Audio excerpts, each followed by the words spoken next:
Hello, kumusta? No, kumusta sa makausapa, no? Maayong gabi, kumusta mo dihang dapita katong mga nagpaniid diha, no? Kato pong murag gaalburuto sa kasuko. Kumusta? Relax lang, no? Now, gusto ko hatagan og pamahayag ang isa na pod ka issue, no? Daghan sa komentaryo, no, bisan sa uban nga mga naga-post regarding sa pagturo man Catholic nga i-search lagi daw ang history kinsa ang founder sa Roman Catholic Church. Now, kung tinuod mo adto ka sa encyclopedia o sa Google ba, no, mugawas gyud nga the Catholic Church is founded by Jesus Christ according to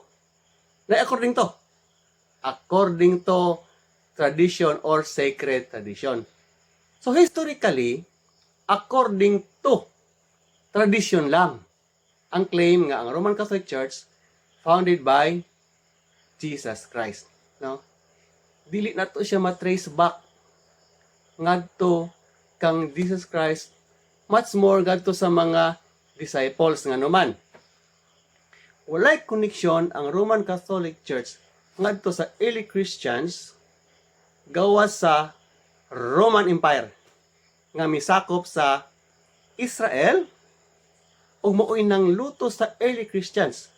Gani kahinumduman nga si Jesus Christ was crucified under the authority of the Roman Empire. It was the Roman Empire nga nangluto sa early Christians, sa early disciples ni Jesus. O bitaw nang naay Coliseum sa Rome, no? Diha tawo nag-antos, no? Ang katong masakpan nga mga Kristohanon ni adtong early nga mga panahon. Now, naundang lang ang pagpanglutos pinaagi sa Edict of Milan nga na-issue sa panahon ni Emperor Constantine ni atong tuig 313 AD, no? Human sa maong hitabo later on sa panahon ni Emperor Theodosius sa year 380 AD, no? Gi-issue ang Edict of Thessalonica, no? Ang Edict of Thessalonica mao ang pag-angkon sa Roman Empire sa Christianity as their official religion sa empire. Tungod sa maong series sa panghitabo, nahimo ang gitawag nga Christendom. Pinanguluhan kini sa mga bishops nga dunay equal ug managsama nga authority. Tungod sa paglapad sa empire sa Roma, nahimong duha ang sentro sa power, duha ang seat of power. Ang isa sa Rome, ang isa sa Constantinople. Since ang Christendom ilalo man sa Roman Empire, nahimo pong duha ang sentro niini. Nahimong East o West Christendom. Now, ang bishop sa Rome gusto siya ilhon nga labaw kaysa tanang bishops within the Christendom under sa Roman Empire. Tungkol sa maong power struggle, nahitabo ang Great Schism. Taas-taas ni nga panahon.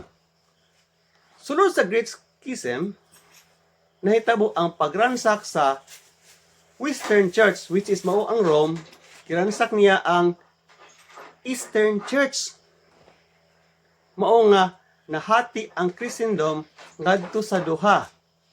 Na-split gid siya, no?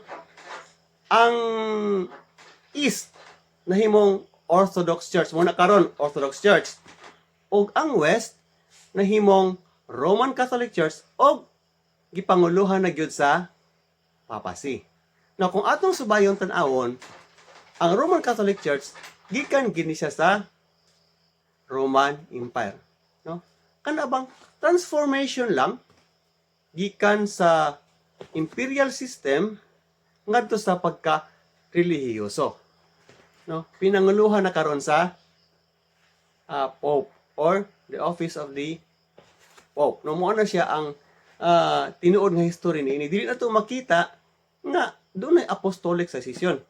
Unsa ang pagka-apostolic succession nga kung subayon ginimog ang giingon nga nagpatay kang Pedro, Roman Empire man, ang putol sa liog ni Pablo, Roman Empire gahapon, maboy tanong nara po diha ang mga lubong sa ilang simbahan, himo Roman po na nagpatay no Roman Empire.